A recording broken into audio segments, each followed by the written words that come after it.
حضرت عیسیٰ علیہ الصلاۃ والسلام کے ساتھ مل کے جہاد ہوگا، حضرت مہدی کی قیادت میں جہاد ہوگا. یہ تو بخاری مسلم کی صحیح احادیث سے ثابت ہے اور امت کا اجماعی عقیدہ ہے. اس کا انکار کرنا یہ گمراہی ہے. باقی دیکھو نبی صلی اللہ علیہ وسلم نے جتنی بھی مستقبل کی پیش گوئیاں کی ہیں ان میں کچھ تو پوری ہو چکی ہیں.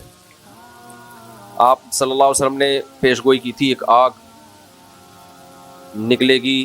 مجھے پوری حدیث کے الفاظ یاد نہیں ہیں، بہت یعنی ظاہر ہے حدیث پڑھے ہوئے 20-25 سال ہو گئے. یہ والی حدیث ہے، اس کی بات کر رہا ہوں کہ اس سے اونٹوں کی گردنیں روشن ہو جائیں گی. تو علامہ نووی رحمہ اللہ نے لکھا ہے کہ یہ آگ لگ چکی ہے دنیا میں، بہت بڑی آگ لگی تھی عرب میں. تو یہ نبی صلی اللہ علیہ وسلم کی پیش گوئی پوری ہو چکی ہے آج سے کئی سو سال پہلے.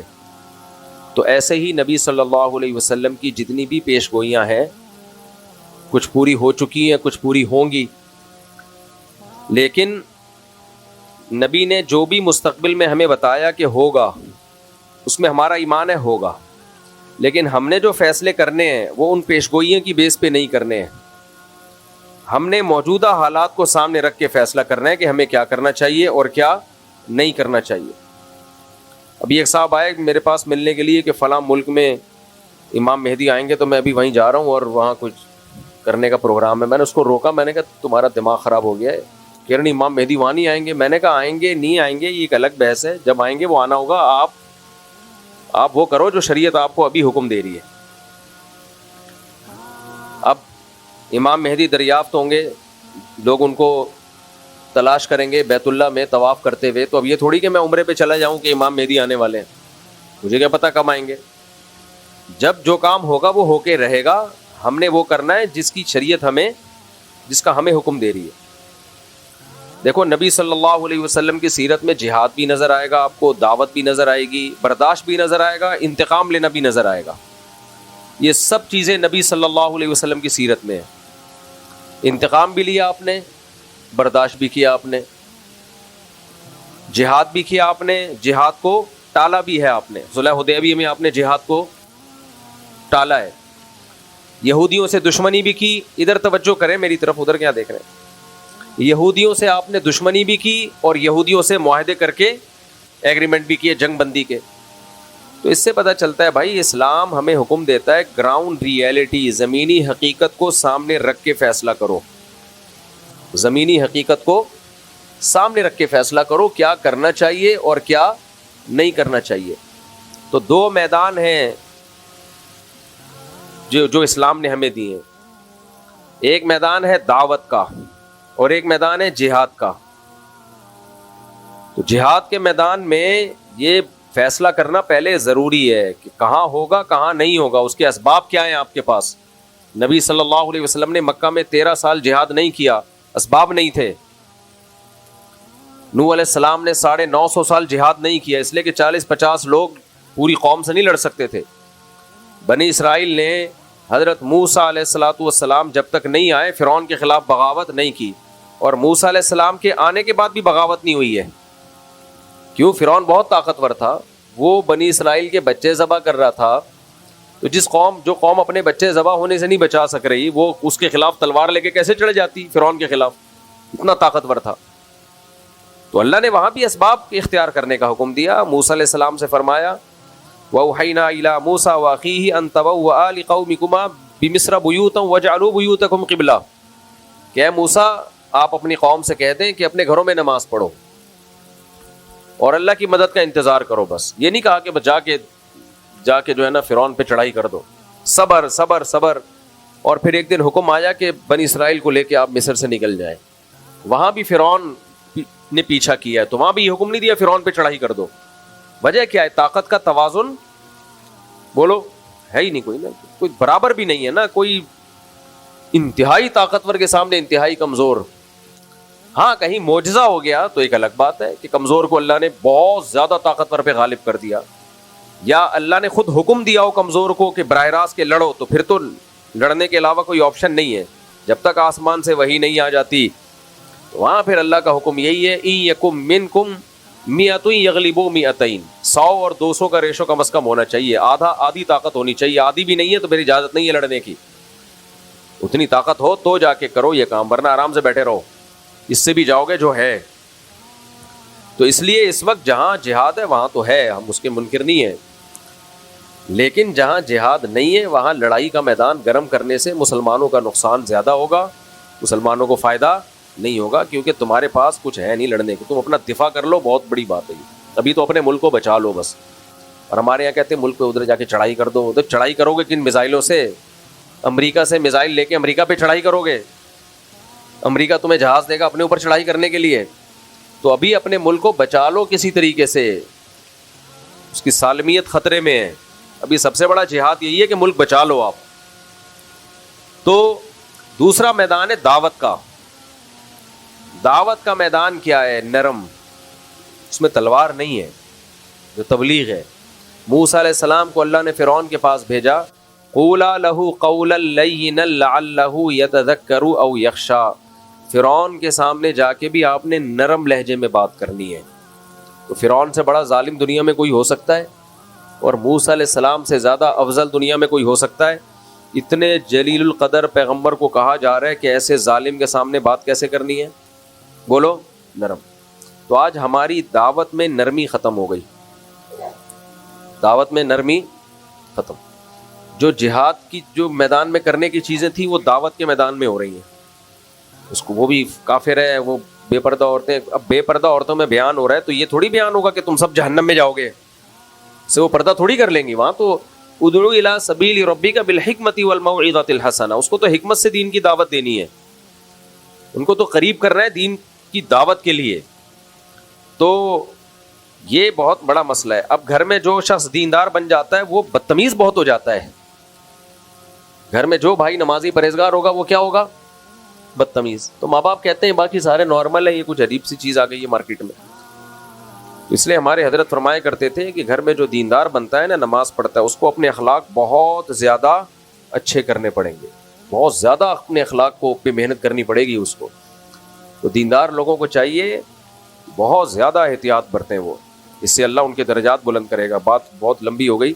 تو خلاصہ کلام کا یہ نکلا کہ بھائی جب امام مہدی آئیں گے جہاد ہوگا, عیسیٰ علیہ السلام آئیں گے جہاد ہوگا. ابھی آپ جو زمینی حقیقت کو دیکھ کے جو کرنا ہے آپ وہ کرو. لوگ کہتے ہیں میں امام مہدی کا لشکر تیار کر رہا ہوں, بالکل بھی آپ کو اس کی ضرورت بولو نہیں. کائنڈلی آپ یہ کام نہ کریں. کہتے ہیں میں عیسیٰ علیہ السلام کے لیے ایک لشکر تیار کروں, رہنے دو بس. آپ وہ لشکر کہیں اور جا کے پھٹے گا, سب کو خراب کرے گا وہ لشکر. سمجھتے ہو؟ بہت لوگ آئے ہیں, بہت تحریکیں اٹھی, ہم عیسیٰ علیہ السلام کے لیے لشکر تیار کر رہے ہیں, اور پھر یہ ہمارا یہ لشکر یہاں سے اٹھے گا, ہوتے ہوتے شام میں جا کے حضرت عیسیٰ سے مل جائے گا. وہ انڈا موڑ پہ ہی ختم ہو گیا آگے. تو جو ابواب الفتن ہے نا, نبی سے جو فتن کے ابواب ہیں, وہ ہمیں بتانے کے لیے کہ ایسا ہوگا. بس کرنا کیا ہے؟ کرنا وہ ہے جو آج سمجھ میں آ رہا ہے آپ کو. ایک صاحب مجھے کہنے لگے کہ میں نے کہا کہ اتنی عورتیں بیوہ اور طلاق یافتہ عورتوں کی تعداد بھی بڑھ رہی ہے, ان کا گروتھ ریشو بھی بڑھ رہا ہے, اور مردوں میں موت بھی بڑھ رہی ہے مردوں میں. تو انہوں نے کہا دیکھیں تو قیامت کے قریب تو 50 عورتیں اور ایک مرد ہوگا, تو 4 شادیاں بھی کافی نہیں ہوں گی. حدیث میں آتا ہے قیامت میں عورتیں اتنی زیادہ ہوں گی, 40 ایک روایت میں آتا ہے 40 عورتوں کے مقابلے میں ایک مرد ہوگا. اب یا تو وہ ایٹم بم سے مرد مر چکے ہوں گے یا کیا ہوگا, یہ اللہ ہی بہتر جانتا ہے, لیکن ایسا ہوگا. حدیث میں آتا ہے 40 مرد اور ایک عورت, یہ ریشو ہوگا. تو اب میں کہوں کہ جی چونکہ قیامت میں ایسا ہوگا تو پھر تو اب ایک مرد 4 شادیاں بھی کر لے تو عورتیں پوری نہیں ہوں گی, تو کوئی فائدہ ہی نہیں ہے 4 شادیوں کا. ایک صاحب مجھے کہہ رہے تھے فائدہ ہی نہیں ہے, اس لیے تو کیا کریں ہم, تو ایک ہی کرو بس, اب ان کو مرنے دو. اور یا کوئی مفتی آگے فتویٰ دے دے کہ قیامت کے قریب 40 عورتیں ایک مرد ہوں گے, تو اس ایک مرد کے لیے 40 عورتوں سے نکاح جائز ہے. ابھی سے ٹریننگ شروع کر دیں ہم, اس کی تیاری. حکیم لوگ دوائیں ایجاد کرنا شروع کر دیں.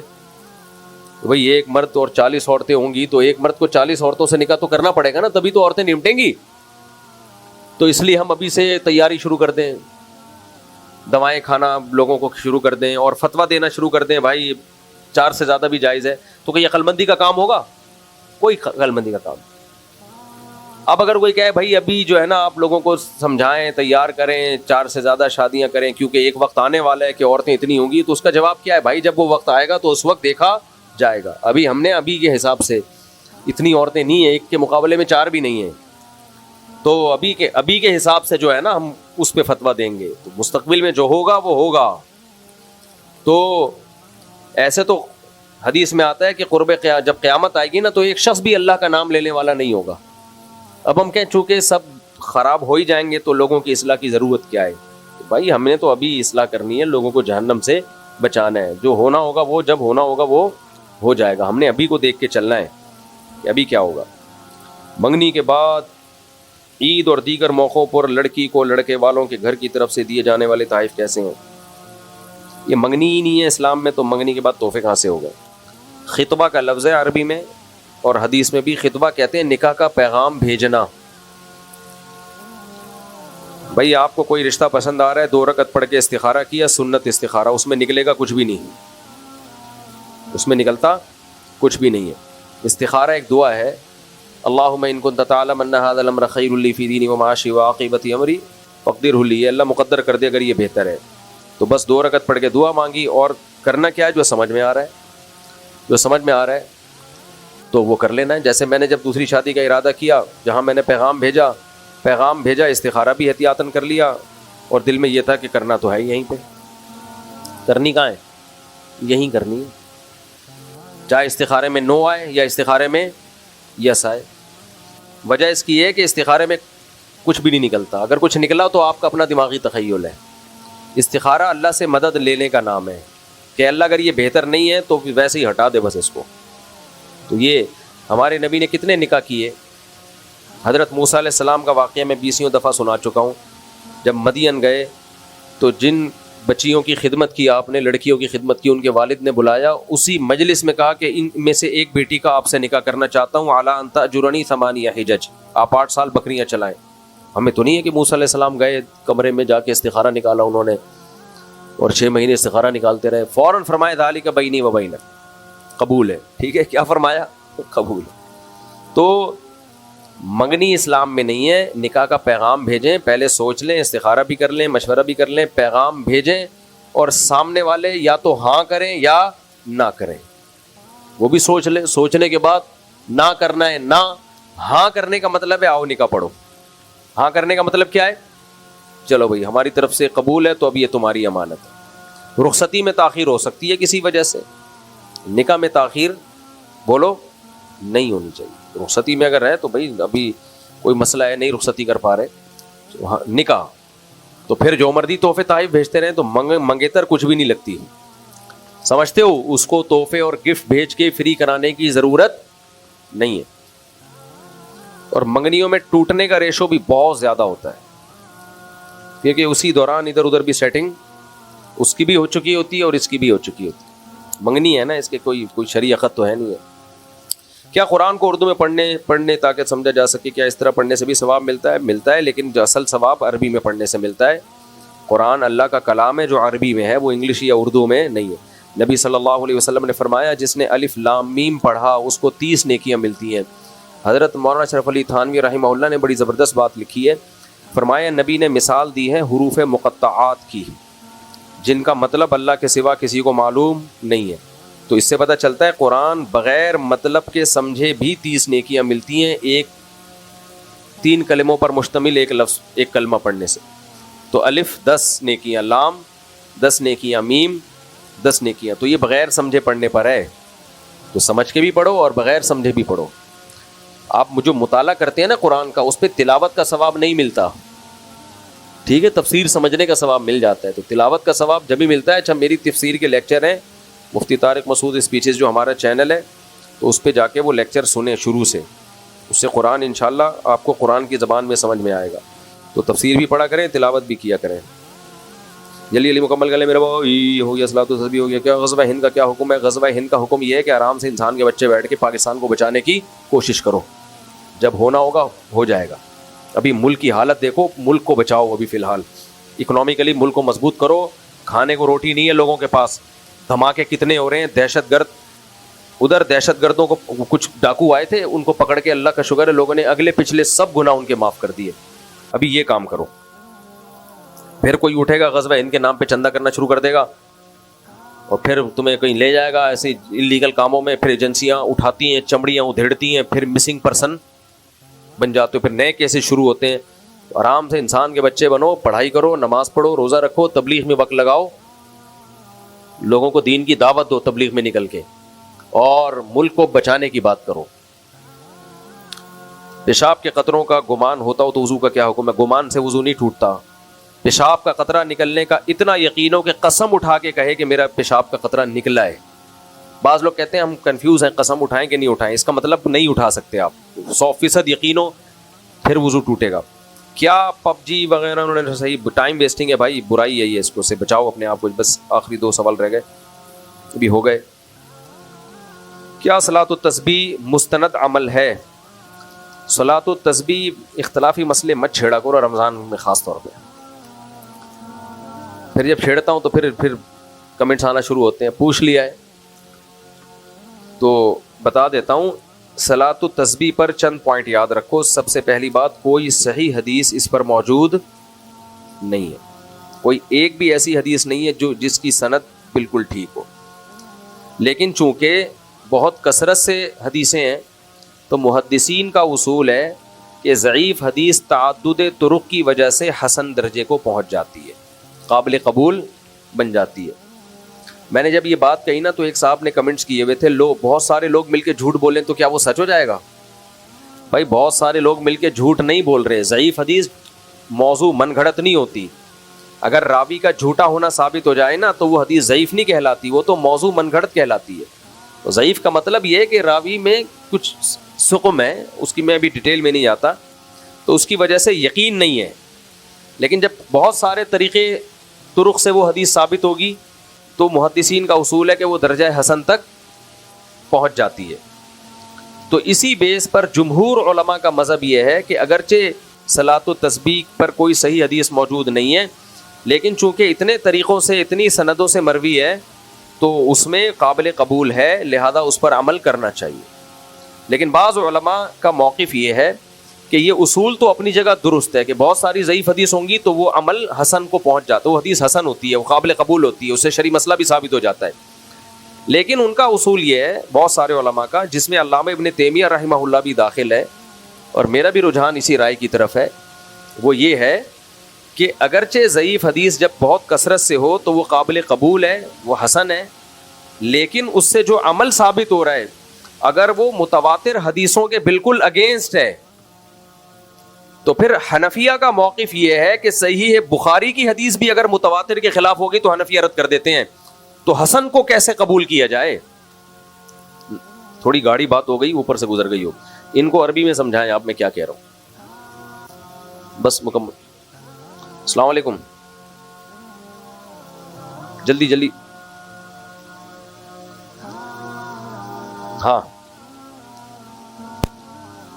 پہنا دو پہنا دو پہنا دو پہنا دو. اپنا لیپ ٹاپ بیچنے کے لیے, اس کو کیا ہو گیا بھائی؟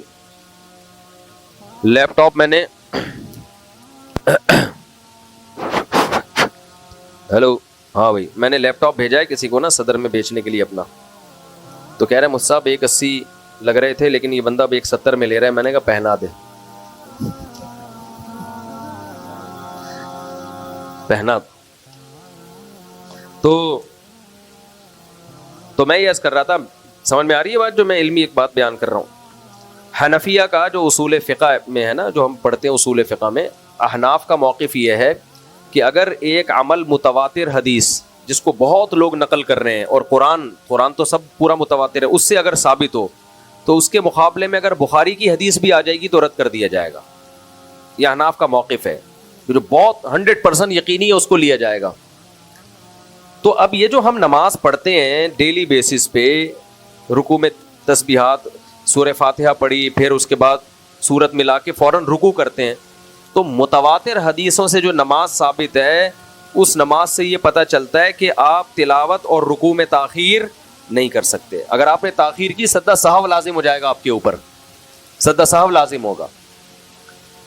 اور اسی طرح سورہ فاتحہ اور سورت کے درمیان میں وقفہ تاخیر نہیں کر سکتے, کیا تو سجدہ سہو لازم ہو جائے گا. یہ متواتر احادیث سے ثابت ہے یہ بات. اور صلاۃ التسبیح بالکل اس کے الٹ ہے, آپ اس میں تسبیحات پڑھ کے رکوع اور تلاوت میں کیا کرتے ہیں؟ تاخیر. تو اس لیے احناف کا جو اصول فقہ ہے نا، اس اصول کی روشنی میں، جو حنفیہ کا امام حنیفہ کا جو اصول ہے، اس اصول کی روشنی میں صلاۃ التسبیح فقہ حنفی کے اصولوں پہ نہیں فٹ بیٹھتی، کیونکہ حسن حدیث ہے، صحیح بھی نہیں ہے. حسن حدیث ان متواتر حدیثوں کے خلاف ہے، جو متواتر حدیثوں سے نماز کی ایک الگ کیفیت ثابت ہو رہی ہے. اس لیے ابن تیمیہ رحمہ اللہ، وہ حالانکہ وہ تو حنبلی تھے، لیکن انہوں نے بھی یہ بات لکھی ہے، لم یثبت مثلہ بمثلہ، ایسی نماز جو متواتر حدیثوں کے خلاف ہو، وہ والی نماز اس جیسی حدیث سے ثابت نہیں ہو سکتی، اس کے لیے اتنی ہی پاورفل حدیثیں ہونی چاہیے. تو یہ چند علماء کا موقف ہے، لیکن جمہور کا موقف بہرحال یہی ہے کہ چونکہ وہ ایک عام اصول جو محدثین کا اصول ہے کہ ضعیف حدیث تعدد طرق کی وجہ سے کیا بن جاتی ہے؟ حسن. تو وہ کہتے ہیں حسن ہے، لہذا صحیح کے حکم میں ہی ہے، لہذا جائز ہے. ناصر الدین البانی رحمہ اللہ تعالی جو سلفی عالم تھے، انہوں نے بھی صلاۃ التسبیح کو سنت قرار دیا ہے، لیکن عبداللہ ابن مبارک کی تقلید کی ہے انہوں نے اس مسئلے میں. انہوں نے کہا کہ اگرچہ حدیثیں ضعیف ہیں، لیکن عبداللہ ابن مبارک چونکہ اس کے قائل تھے اور وہ بہت بڑے محدث ہیں، تو عبداللہ ابن مبارک جیسا محدث اگر اس کا قائل ہے تو ہم اس کا انکار نہیں کر سکتے. تو ہم یہ کہتے ہیں یہی تو تقلید ہے.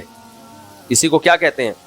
تقلید. تو یہ تقلید جب ابو حنیفہ کی ہو تو حرام ہے، اور البانی کی ہو تو جائز ہے، کیسے ہو سکتا ہے یہ؟ لیکن علامہ البانی پھر بھی بہت معتدل تھے، تقلید کے معاملے میں بھی بہت معتدل تھے وہ. تو اگر کوئی ان کی رائے کو فالو کرتا ہے کہ بھئی عبداللہ ابن مبارک اس کے قائل تھے، تو بھی ہمیں کوئی اعتراض نہیں ہے. تو اختلافی مسئلہ ہے، اس میں شدت جائز نہیں ہے. لہذا میں خود تو نہیں پڑھتا، لیکن اگر کوئی پڑھ رہا ہو تو اسے فضیلت بھی سنا دیتا ہوں، اور جمہور کے موقف پر عمل کر رہا ہے تو اس کو بدعت کہنا جائز نہیں ہے. یہ میرے منہ سے کبھی نہیں نکلا کہ صلاۃ التسبیح بدعت ہے. تو میرا موقف یہی ہے کہ جو عام نمازیں ہیں، جتنی دیر صلاۃ التسبیح میں لگے گی اتنی دیر وہی والی نماز میں لگا دو. لیکن اگر کوئی پڑھ رہا ہے تو بدعت ہی نہیں کہہ سکتے، اور اللہ کی رحمت سے امید بھی کی جائے گی کہ اس کو وہ اجر ملے گا جو روایات میں آتا ہے، کیونکہ جمہور کی رائے پر عمل کر رہا ہے، وہ کلعدم نہیں ہے.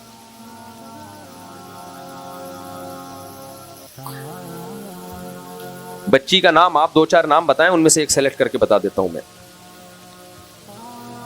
صالحہ اور نسیمہ، عجیبہ، عجیب و غریبہ، عظیمہ. عظیمہ تو ٹھیک ہے، صالحہ سب سے اچھا نام ہے. صالحہ نیک، پرہیزگار، یہ ٹھیک. آپ کے پیدا ہوئی بچی؟ بیٹے کے؟ تو آپ کی جوانی پہ رشک کر رہا تھا میں تو. عربوں میں اس عمر میں بچے پیدا ہو رہے ہوتے ہیں، اور آپ دادا بن رہے ہیں. دادا بھی بنے اور ابا بھی بنے آپ. لیکن ڈیفنس کے لحاظ سے پاورفل پاکستان زیادہ ہے ایٹم بم کی وجہ سے. بم ایسی چیز ہے نا، یہ ہٹو بچوں ہو گئی ہمارے پاس. جو اللہ نے ہمیں ایٹم بم دے دیا، وہ کون لوگ ہیں جو تمہارے دوست بن کے تمہارے ساتھ بیٹھے ہوئے ہیں، لیکن اللہ کو پتہ ہے وہ تمہارے دوست نہیں ہیں بلکہ تمہارے دشمن. وہ تمہیں اپنے ڈیفنس کے معاملے میں کمزور کرنے کے مشورے دیتے ہیں کہ معاشی ترقی ہوگی، تھوڑا بم تھوڑا مارکیٹ سے کچھ شارٹ کر دو، ایٹمی اثاثے غیروں کے حوالے کر دو، اس سے ہم کھلا کھائیں گے اور خوب اچھا کھائیں گے پیئیں گے، معاشی ترقی ہوگی، بجلی سستی ہو جائے گی، وغیرہ وغیرہ. تو یہ لوگ بھی ایسے ہیں جو دیکھنے میں تمہارے دوست ہیں مگر حقیقت میں تمہارے دشمن ہیں. اعدوا لهم ما استطعتم من قوة، اے ایمان والو تم اسلام دشمنوں کے خلاف جتنی قوت جمع کر سکتے ہو کرو. اپنے ڈیفنس کو کیا کرو؟ مضبوط. تو یہ بھی اسلام کا حکم ہے. ہمارے کنٹری کو اللہ نے یہ فضیلت دی ہے کہ اسلامی ملکوں میں کوئی ملک ہمارے ملک جیسا پاورفل نہیں ہے. آخر اس پاور میں کچھ تو ہوگا جو اللہ کہہ رہے ہیں کرو. سعودی عرب کو اگر اس پہ فخر ہے کہ حرمین ہے ہمارے پاس، یقیناً قابل فخر ہے. ہمیں اس پہ فخر ہے کہ حرمین محفوظ کس کی وجہ سے ہے؟ آپ کی وجہ سے نہیں، ہماری وجہ سے ہے. سمجھتے ہو آپ کے پاس اس کی حفاظت کے لیے کچھ بھی نہیں ہے. تبھی تو دیکھو سعودی عرب جتنا بھی ہو، فوج سے بڑے اچھے تعلقات بنا کے رکھتا ہے سعودی عرب پاکستان آرمی سے. جنرل راحیل کو بلوا لیا تھا، آپ ذرا تھوڑا ہمارے ٹریننگ شریننگ ہو جائے، کچھ تھوڑا سا چائے وائے، صحیح ہے نا، بڑا پروٹوکول. ہمارے آرمی کے لوگ جاتے رہتے ہیں سعودی عرب، تشکیل ہوتی رہتی ہے. تو حرم کی حفاظت، 2 ملک ہیں اسلامی دنیا میں سب سے پاورفل فوج کے لحاظ سے، ایک ترکی اور ایک پاکستان. ترکی آرمی کی یعنی فوج کے لحاظ سے اور اسلحے کے لحاظ سے پاورفل ہے، لیکن ڈیفنس کے لحاظ سے پاورفل پاکستان زیادہ ہے ایٹم بم کی وجہ سے.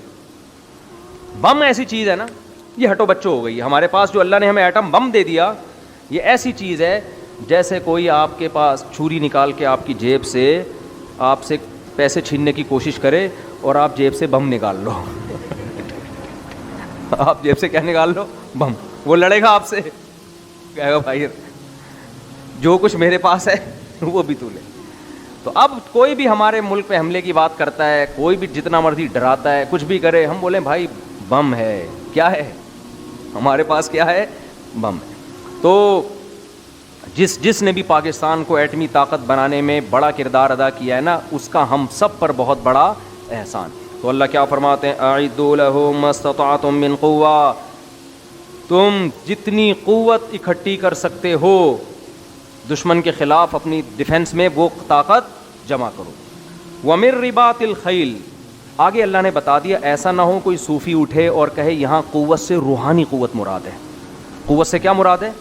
روحانی, یعنی نیک اعمال کرو, تہجد پڑھو, نیکیاں کرو, چلے 4 مہینے صحبت میں بیٹھو اہل اللہ کی نظر کی, یہ تو سب کرنا ہی ہے. اس کا میں خدا نخواستہ مذاق نہیں اڑا رہا, یہ تو کرنا ہی کرنا ہے.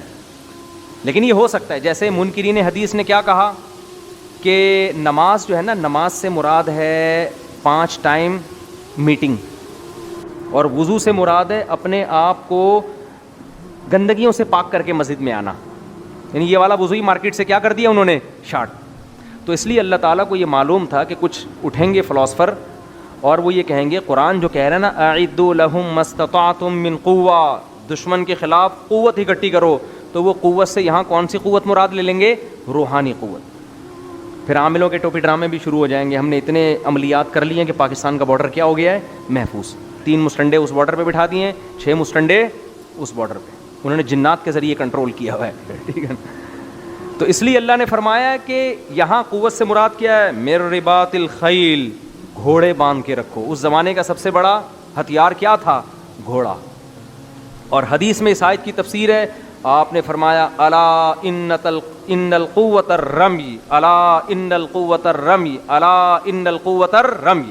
خبردار سنو, اللہ نے جو کہا نا قوت اکٹھی کرو, اس سے مراد پھینکنے کی طاقت ہے. رمی کہتے ہیں کس کو؟ پھینکنے کو. آپ رمی کرتے ہیں نا وہاں حج پہ جب جاتے ہیں, کیا مطلب؟ آپ نے اپنی پھینکنے کی طاقت کو بڑھانا ہے. ایسے میزائل کہ یہاں بیٹھے بیٹھے فائر کرو, پھینکنے کی قوت بڑھاؤ. اس زمانے میں جب تلوار کی طاقت تھی تو نبی تیر کو تلوار پر ترجیح دے رہے ہیں, اس لیے کہ تلوار میں جتنا دشمن کے قتل ہونے کا خطرہ ہے اتنا ہی آپ کے. تیر میں آپ کا خطرہ کم ہے, دشمن کا زیادہ. اس لیے میزائل ٹیکنالوجی کو زیادہ فوکس کرو. امریکہ جب افغانستان میں آیا تو نیچے اترے بغیر ہی پورا ملک فتح کر لیا اس نے. کیوں؟ فضائی طاقت تھی نا. ارے اوپر سے ہی بم برسا کے پورے ملک کو کیا کر لیا؟ یعنی تباہ کر دیا نا پورے ملک کو. تو اس لیے نبی نے فرمایا الا ان القوۃ الرمی. قوت سے کیا مراد ہے؟ تیر اندازی. تو اس میں گھوڑوں کا استعمال اور حدیث میں تیر کا استعمال کا حکم دیا. اور نبی صلی اللہ علیہ وسلم نے فرمایا کیا ہے وہ, ان الخیل معقود فی نواسیھا الخیر الی یوم القیامہ. اللہ نے گھوڑے کی پیشانی میں قیامت تک کے لیے جہاد رکھ دیا ہے. گھوڑے کی پیشانی میں اللہ نے قیامت تک کیا رکھ دیا ہے؟ جہاد. گھوڑے سے جہاد قیامت تک ہوگا. ہم جب یہ حدیث پڑھتے تھے ہم حیران ہوتے تھے, یار آج تو گھوڑے سے جہاد نہیں ہو رہا, آج تو ٹینکوں سے ہو رہا ہے. لیکن آپ کسی بھی ملک کی کسی آرمی کے آفیسر سے جا کے پوچھو, وہ کہے گا آج بھی کوئی آرمی گھوڑے سے مستغنی نہیں ہوتی. دنیا میں بہت ساری جگہیں ایسی ہیں جہاں گھوڑے کے علاوہ کوئی بھی نہیں جا سکتا. پہاڑوں پہ گھوڑا چلتا ہے, ٹینک چل نہیں سکتے. دنیا کی ہر فوج گھڑ سواری سیکھتی ہے اور گھوڑوں پہ لڑائی کرنا سیکھتی ہے یہ آج بھی. تو نبی نے فرمایا قیامت تک گھوڑا جو ہے نا بہت سے فقہا کے نزدیک حلال ہے, امام حنیفہ کے نزدیک مکروہ تحریمی ہے, اعلی جہاد ہے. وہ کہنے گھوڑے کاٹ کاٹ کے ختم کر دیے تو لڑو گے کس پہ بیٹھ کے؟ ٹھیک ہے نا, لڑو گے کس پہ بیٹھ کے؟ تو یہ جہاد کی وجہ سے اس کو اتنا پروٹوکول دیا گیا کہ اس کے کاٹنے کو بھی مکروہ قرار دیا گیا ہے کہ نہیں بھائی یہ لڑائی کے لیے ہے, یہ کھانے کے لیے فارمی مرغی کھاؤ, بٹیر کھاؤ, ان کی پشت پہ بیٹھ کے تم لڑ نہیں سکتے. گائے کھاؤ, بیل کھاؤ, بیل سے ہل تو چلواؤ گے, لڑائی کے کام بیل نہیں آئے گا. لڑائی کے کام کون آتا ہے؟ گھوڑا. تو اس کو عزت دی گئی ہے. تبھی تو متنبی نے کہا اعز مقام فی الدنا سرج الصابحین وخیر جلیس فی الزمان کتاب. یہ شعر پڑھتا ہوں بڑا مزہ آتا ہے. متنبی سے کسی نے پوچھا کہ مرد کے لیے سب سے عزت والا مقام کون سا ہے؟ آج آپ نوجوان سے پوچھیں یار سب سے زیادہ مرد کے لیے عزت کا مقام کون سا ہے؟ وہ کہے گا جب میں پب جی میں جیت رہا ہوں. پب جی کھیلتے ہوئے کیا کر رہا ہوں؟ جیت رہا ہوں. کوئی اور ٹھرکی ہوگا تو وہ کہے گا جب میری سیٹنگ کامیاب ہو جائے, میں سلام بھیجوں وہاں سے بھی رپلائی آ جائے, یہ میرے لیے سب سے خوشی اور عزت کی بات ہوگی.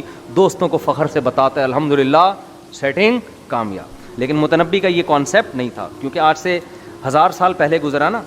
متنبی کہتا ہے مرد جس چیز پہ فخر کرتا ہے نا, جس مقام پہ, وہ تیرتے ہوئے گھوڑے کی پشت ہے, دوڑتے ہوئے نہیں. صحیح ہے نا؟ تیرتے ہوئے گھوڑے کی, یعنی اتنی اسپیڈ سے دوڑ رہا ہو کہ لگتا ہو کہ دوڑ نہیں رہا بلکہ تیر رہا ہے. کا سب سے زیادہ عزت والا مقام تیرتے ہوئے گھوڑے کی پشت. وخیر جلیس فی الزمان کتاب, اور بہترین ہم نشین جس میں انسان بڑا خوبصورت لگتا ہے وہ آپ کی گرل فرینڈ نہیں ہے, وہ آپ کی کتاب ہے جس کو آپ مطالعہ کر رہے ہو. نہیں یہی بات سمجھ, آپ ڈیٹ مارتے ہوئے نحوست ٹپک رہی ہوتی ہے, فخر نہیں کر سکتے آپ. سب سے اچھی پوزیشن انسان کی کیا ہے؟ کتاب ہاتھ میں لے کے اسٹڈی کر. کتنا اچھا لگتا ہے نا دیکھنے میں, صفحے پلٹ رہا ہے پھر یوں کر کے, ہے اچھا لگتا ہے کہ نہیں لگتا؟ پھر اپنا چشمہ تھوڑا سا یوں کر کے دیکھتے ہیں, ہاں بیٹا کیا بات ہے, کیا کام ہے آپ, پھر دوبارہ مطالعے میں مشغول ہو جاتا ہے. ایک اور شعر سنا دوں, میں جلدی سے مکمل کر دوں. ہمارے حضرت ایک شعر پڑھا کرتے تھے. عرب کے جو شاعر گزرے ہیں نا نبی صلی اللہ علیہ وسلم کے دور سے پہلے, کیونکہ بہادری بہت عرب میں تھی, فخر کیا کرتے تھے, تو اپنے گھوڑوں کی تعریفوں میں پوری پوری غزلیں لکھا کرتے تھے. وہ آج تو غزلیں عورت کے حسن سے شروع ہوتی ہیں, عورت کے حسن پہ ختم. عرب گھوڑوں کی بڑی تعریفیں کیا کرتے تھے. تو ایک غالباً امرؤ القیس شاعر تھا, نبی کے دور سے 40 سال پہلے گزرا. وہ اپنے گھوڑے کی تعریف کیا کرتا ہے؟ ہمارے حضرت یہ شعر بہت پڑھا کرتے تھے. مکرن مفرن مقبل مدبر معن کجلمود صخر حتہ السیل من علی. کہہ رہا ہے میرا جو گھوڑا ہے نا مکر, انتہائی تیز رفتاری کے ساتھ آگے حملہ کرنے والا, کہتے ہیں کرر و فر کے ساتھ. مفرن بہت اسپیڈ کے ساتھ بھاگنے والا. مقبلن مدبرن معن, ایک ہی وقت میں آگے بھی بڑھے گا اور ایک ہی وقت میں پلٹا بھی کھائے گا, یعنی ایک سیکنڈ میں آگے بھی جاتا ہے اور ایک اسی سیکنڈ میں پیچھے کی طرف گھومتا بھی ہے. آگے کہتا ہے جب یہ دشمن پہ حملہ کرتا ہے کجلمود صخر حتہ السیل, ایسا لگتا ہے پہاڑ کے اوپر ایک بہت بڑی چٹان ہے, پتھر ہے جو لڑکتا ہوا نیچے آ رہا ہے بلندی سے. کیسا خوف ہوتا ہے نا. ابے لینڈ سلائڈنگ کبھی دیکھی ہے؟ لینڈ سلائڈنگ میں تو 2-4 ڈھیلے, استنجے کے ڈھیلے گر رہے ہوتے ہیں, ٹھیک ہے, اسی سے لوگ ڈر رہے ہوتے ہیں. بہت بڑی چٹان ٹوٹ کے پتھر لڑکتا ہوا نیچے آ رہا ہو, کیسا خوف. کہہ رہا ہے میرا گھوڑا جب دشمن پہ حملہ کرتا ہے, دشمن کو یہ نہیں لگتا کہ گھوڑا حملہ کر رہا ہے, دشمن کو ایسا لگتا ہے کہ ایک چٹان کا بہت بڑا پتھر ہے جو لڑکتا ہوا میرے سر پہ آ کے گرے گا. تو یہ گھوڑوں کی تعریفیں تھیں. کبھی کبھار گھوڑ سواری کر لیا کرو اپنے خرچے پہ. یہ جو کلفٹن کے گھوڑے ہیں نا اس سے یہ مراد نہیں, یہ والے گھوڑے سے مراد نہیں. خیر, تو اللہ نے کیا فرمایا, اعدوا لهم ما استطعتم من قوة. بس جلدی سے سمیٹتا ہوں بیان کو. قوت استعمال کرو. اور آگے اللہ کیا فرماتے ہیں, ترہبون به عدو اللہ وعدوکم. ہم یہ نہیں کہہ رہے کہ لڑو بھی, اتنی طاقت جمع کر کے رکھو کہ اس طاقت کے ذریعے تمہارے دشمن اس پاور کا سن کے تھر تھر کانپنا شروع کر دیں, کانپیں ٹانگتی رہیں ان کی. جب ان کو پتہ چلے نا کہ غوری میزائل کے بعد ایک اور میزائل ایجاد کر لیا, ایک اور ایجاد کر لیا, ایک اور ایجاد کر لیا, ایک اور بم بنا لیا ہے, تو یہ سن کے کیا ہوتے رہیں, کانپتے رہیں. وہ ترہبون به عدو اللہ وعدوکم, اس سے تم اللہ کے دشمنوں کے دل پہ بھی اپنا روب بٹھاؤ اور اپنے دشمنوں پر بھی اپنا روب بٹھاؤ. روب بٹھانے کے لیے میرے بھائی وظیفوں سے کام نہیں چلتا. آگے اللہ فرماتے ہیں وآخرین من دونہم, اور کچھ دشمن ایسے ہیں جو تمہیں خود بھی معلوم نہیں ہے, ان کی بھی کانپیں ٹانگنا شروع کر دیں گی. کچھ تو ایسے ہیں جو تمہیں پتہ ہیں, ان کو بھی ڈراؤ, اور کچھ ایسے ہیں جن کا تمہیں علم نہیں ہے, ہمیں پتہ ہے وہ بھی ڈریں گے. وہ کون لوگ ہیں جو تمہارے دوست بن کے تمہارے ساتھ بیٹھے ہوئے ہیں، لیکن اللہ کو پتہ ہے وہ تمہارے دوست نہیں ہیں بلکہ تمہارے دشمن. وہ تمہیں اپنے ڈیفنس کے معاملے میں کمزور کرنے کے مشورے دیتے ہیں کہ معاشی ترقی ہوگی، تھوڑا بم تھوڑا مارکیٹ سے کچھ شارٹ کر دو، ایٹمی اثاثے غیروں کے حوالے کر دو، اس سے ہم کھلا کھائیں گے اور خوب اچھا کھائیں گے پیئیں گے، معاشی ترقی ہوگی، بجلی سستی ہو جائے گی وغیرہ وغیرہ. تو یہ لوگ بھی ایسے ہیں جو دیکھنے میں تمہارے دوست ہیں مگر حقیقت میں تمہارے دشمن ہیں. خیر یہ بہت پورا ہی جہاد ہی ہے، کہاں تک بیان کریں اس کو. اللہ نے ایک بس آیت اور پڑھ لیتا ہوں. اللہ نے فرمایا کہ اے ایمان والو نبی کی مدد کرو. صحابہ کو حکم دیا نا کہ لڑو، تبھی تو صحابہ پھر لڑتے رہے. اتنی لڑائیاں ہوئی ہیں تو اور اب تک ہو رہی ہیں، اب تک لڑ رہے ہیں. تو اللہ نے کیا فرمایا؟ الا تنصروہ، اگر تم نہیں لڑو گے، تم مدد نہیں کرو گے. فقد نصرہ اللہ اذ اخرجہ الذین کفروا، تو دیکھو اس وقت کو یاد کرو جب محمد صلی اللہ علیہ وسلم ابو بکر کے ساتھ اکیلے نکلے تھے، اس وقت بھی اللہ نے غار میں مدد کی تھی. اذ ہما فی الغار، جب وہ دونوں غار میں تھے. ثانی اثنین، نبی ان دو میں سے ایک تھے. اذ یقول لصاحبہ، اور نبی اپنے ساتھی سے کہہ رہے تھے لا تحزن، غم مت کر، ان اللہ معنا، اللہ ہمارے ساتھ ہے. غار میں پناہ لی تھی نا، غار میں پناہ لی تھی. تو اللہ نے حضرت ابو بکر کا بھی بڑا خوبصورت تذکرہ کیا ان آیات. کیا اللہ ابو بکر کے ذریعے اپنے نبی کی مدد کر چکا ہے، تو ایسے لوگ پیدا ہوتے رہیں گے. تم نہیں کرو گے، اللہ کسی اور سے مدد لے لے گا. تو اس لیے اس میں ہمیں یہ بھی تسلی ملتی ہے کہ ہمیں زیادہ مایوس نہیں ہونا چاہیے. ہم حکمرانوں کے بارے میں سنتے رہتے ہیں نا، دین بیچ دیا، اسلام بیچ دیا، کمپرومائز کر لیا. اللہ کہتا ہے کوئی بات نہیں، ایک بکے گا اللہ دوسرا پیدا کر دے گا. سارے غلط نہیں ہوں گے. آج دیکھ لو کتنے لوگ غیروں کے غلام بنے ہوئے ہیں، اللہ کسی اور کو کھڑا کر دیتا ہے کیونکہ یہ دین قیامت تک محفوظ رہے گا. تو اللہ کہتے ہیں تم مدد نہیں کرو گے تو اللہ تمہارا محتاج نہیں ہے. اللہ نے تو مدد کرنی تھی، تبھی تو ابو بکر کے ساتھ نبی کو غار میں بچا لیا، تبھی تو بچا لیا. اور ایک آخری علمی نقطے کی بات کر کے بس درس ختم کرتا ہوں. دیکھو حضرت موسیٰ علیہ السلام اور بنی اسرائیل جب دریا کے کنارے پہنچے، پیچھے سے فرعون آ رہا ہے حملہ کرنے کے لیے. تو بنی اسرائیل نے کیا کہا؟ اے موسیٰ مر گئے، اے موسیٰ بولو مارے گئے. آگے دریا ہے، پیچھے کون ہے؟ فرعون کا لشکر، تو مارے گئے ہم تو. حضرت موسیٰ نے بھی اس وقت کیا دیا اپنی قوم کو؟ تسلی کیا دی؟ ان معی ربی، غم نہ کرو، میرے ساتھ میرا رب ہے. یہ نہیں کہا ہمارے ساتھ ہمارا رب ہے، کہا میرے ساتھ کون ہے؟ بول لو نا کیا ہو گیا؟ میرا رب ہے. بالکل یہی سچویشن غار میں تھی. حضرت ابو بکر کے ساتھ نبی صلی اللہ علیہ وسلم اور قریش کا لشکر، مکہ والوں کا لشکر وہاں پہنچ گیا، غار کے منہ پہ کھڑا ہوا ہے. یہاں بھی حضرت ابو بکر پریشان کہ یا رسول اللہ یہ تو پہنچ گئے. اب یہاں بھی نبی نے کیا تسلی دی؟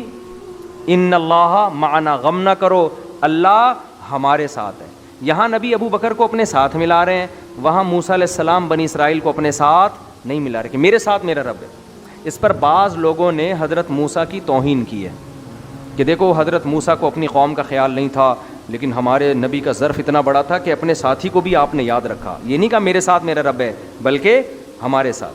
یہ بالکل جائز نہیں ہے. حضرت مولانا اشرف علی تھانوی رحمہ اللہ نے اس کا جواب دیا ہے. فرمایا موسیٰ علیہ السلام نے یہ جو کہا کہ میرے ساتھ میرا رب ہے، وجہ اس کی یہ تھی کہ موسیٰ کو جو ساتھی ملے وہ ابو بکر جیسے نہیں تھے، نبی کے ساتھیوں جیسے نہیں تھے. حضرت موسیٰ کو یہ تھا کہ نالائقو، اتنے معجزے اپنی آنکھوں سے کمبختوں دیکھ لی ہیں تم لوگوں نے، اللہ نے تمہیں مروانا ہوتا تو یہاں تک کیوں لے کے آتا؟ اب آ کے کہہ رہے ہو انا لمدرکون، پکڑے گئے، مارے گئے. او بھائی جس رب نے اب تک بچایا وہ بھی بچائے گا. تو موسیٰ علیہ السلام کو خطرہ یہ تھا کہ یہ اللہ کی ان کو واقعی میں نہ مار دے. بھائی اب تک اللہ تمہاری مدد کر رہا ہے، اب بھی کچھ پیدا کر دے گا. تو تسلی کی بات کرو. تسلی کی بات نہیں کر سکتے تو کم از کم یہ تو نہ بولو کہ مروا دیا. مدرکون، پکڑے گئے، مارے گئے. اتنے جزم کے ساتھ کہہ رہے ہیں انا لمدرکون، یقینی بات ہے کہ بے شک ہم، لام بھی تاکید، مارے گئے. اب تو بچنے کا کوئی آپشن ہے ہی نہیں، ساری محنت موسیٰ برباد ہو گئی. حضرت موسیٰ کو کتنا غصہ آیا ہوگا. اس لیے حضرت موسیٰ نے دل میں سوچا ہوگا پتہ نہیں ان کی مدد ہوگی کہ نہیں ہوگی. اپنے بارے میں تھا ان معی ربی، میرے ساتھ کون ہے؟ میرا رب. ادھر نبی کو پتا تھا حضرت ابو بکر نے کوئی ایسا جملہ ناشکری کا تنزیہ زبان سے نہیں نکالا، کوئی نکالا. اس لیے حضرت ابو بکر کے بارے میں نبی نے، وہ تو ساتھ دے رہے ہیں آپ کے، تو اس لیے نبی نے ابو بکر کو تسلی دی ان اللہ معنا، ہم دونوں کے ساتھ اللہ ہے. اللہ ایسا نہیں کرے گا کہ مجھے بچا لے آپ کو چھوڑ، دونوں کو بچائے گا اللہ تعالیٰ. تو یہ صحابہ میں اور دوسری امتوں میں فرق تھا. اللہ تعالیٰ سمجھنے کی عمل کی توفیق عطا فرمائے. جلدی سوال بڑھے، 2 منٹ سوال. میرا بھتیجا 4 سال کا ہے، اس کی طبیعت خراب رہتی ہے، مطلب اس کی ذہنی حالت خراب ہے، بہت ہی کم لفظ بولتا آتا ہے، کوئی مسئلہ بھائی تو ڈاکٹر سے اثرات بتاتے ہیں عالم. اثرات کوئی نہیں ہے، ڈاکٹر سے رابطہ کریں. بچوں میں بھی یہ بیماریاں ہوتی ہیں. میرا بیٹا 3 سال کا ہونے والا ہے، اس کو اسکول یا مدرسے میں کب داخل کروائیں؟ حافظ کس عمر میں بنانا بہتر ہے؟ اصولی طور پر تو 7 سال تک بچے کو کھیلنے کودنے کے علاوہ کوئی کام نہ کرنے دیں، بس اس کو بڑوں سے بدتمیزی نہ کرنے دیں، ہلکی پھلکی نماز روزے کی ترغیب دیتے رہیں. اصولی طور پر تو 7 سال تک اس کے جسم کو بڑھنے دیں، کھیلنے دیں، دماغ کو گرو کرنے دیں. لیکن آج کل میرے گھر میں اس پر عمل نہیں ہوتا، تو میں آپ کو کہاں سے عمل کرواؤں؟ صحیح ہے نا؟ آدمی مجبور ہو جاتا ہے، کہتا ہے یار بہت اس میں چخ پخ ہوتی ہے، تو پھر جو مرضی عمر میں اپنی جو بیگم آپ کی مشورہ دیں اس عمر میں اسکول میں داخل کریں. 7 سال کے بعد بچے کو لگائیں مختلف چیزوں میں.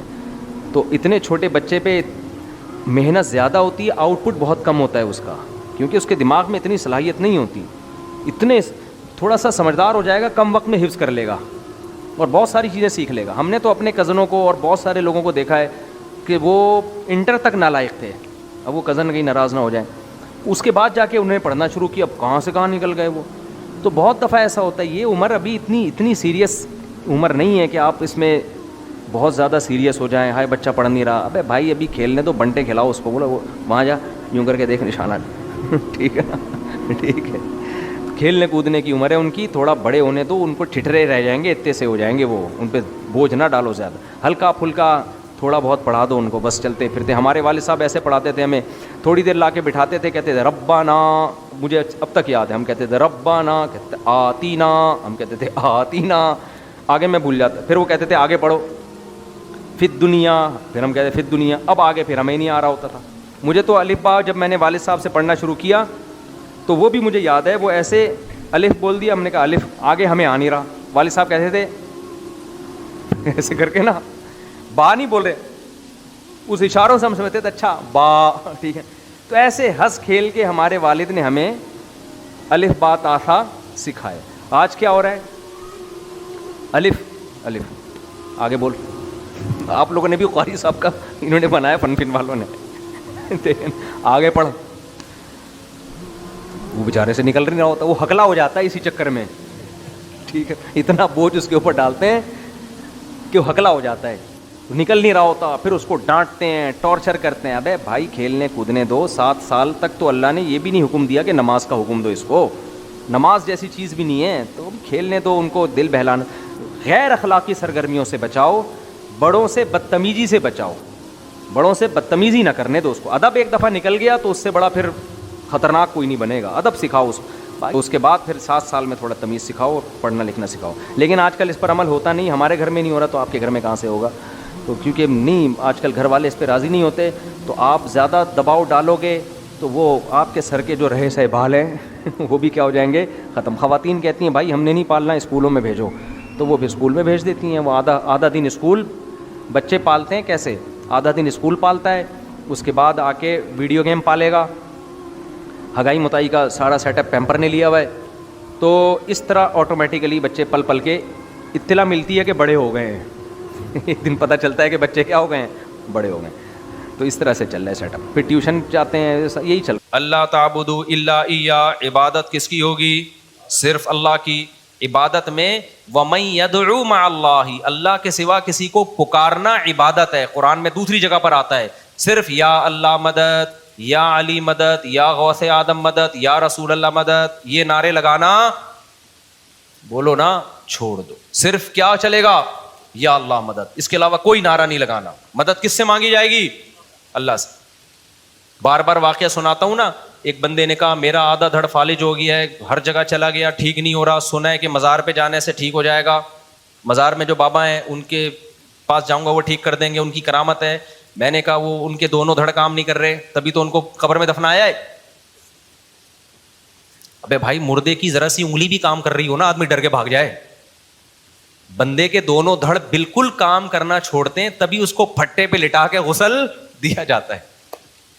یہ ہو نہیں سکتا کہ مردے کو آپ غسل دے رہے ہیں, ذرا سی انگلی ہلی, یا تو آپ لیٹے ہوئے ہوگے اس کی جگہ خوف سے, ہارٹ اٹیک سے, یا پھر تحقیق کرو گے یہ ہلا کیسے. مردہ اسے کہتے ہیں جس کے دونوں دھڑ بالکل بھی کام نہ کر رہے ہو, چاہے وہ بزرگ ہو یا کوئی بھی ہو. میں نے کہا جس قبر پہ, جس مزار پہ آپ جا رہے ہو اس کے دونوں دھڑ کام نہیں کر رہے, تو وہ آپ کا آدھا دھڑ کیسے ٹھیک کرے گا. وہ تو کہے گا بھائی میں اپنا آدھا نہیں کر لیتا پہلے ٹھیک, پورا نہیں ہوتا تو جو آدھا تو ہو جاتا نا, کچھ تو کام آ جاتا. تو میرے بھائی جو بیچارہ مر گئے, جو کچھ بھی نہیں کر سکتے, وہ تمہاری بگڑی کہاں سے بنائیں گے. تو اللہ تعبدوا الا ایہ, پکارنا صرف کس کو ہے, اللہ کو. اللہ کے سوا کسی کو نہیں پکارنا, نہ قبر والوں سے مانگنا ہے. وبالوالدین احسانا, اچھا عبادت کرو صرف اسی کی, تو اس کا مطلب اس کی بھی کرو. تو اس کی جو عبادت فرض ہے وہ کیا ہے, نماز ہے, زکوٰۃ ہے, روزہ ہے, حج ہے, یہ بھی ہمیں کیا کرنا ہے, کرنا ہے ہمیں. آگے اللہ فرماتے ہیں وبالوالدین احسانا, اللہ کے بعد سب سے بڑا حق کس کا ہے, ماں باپ کا.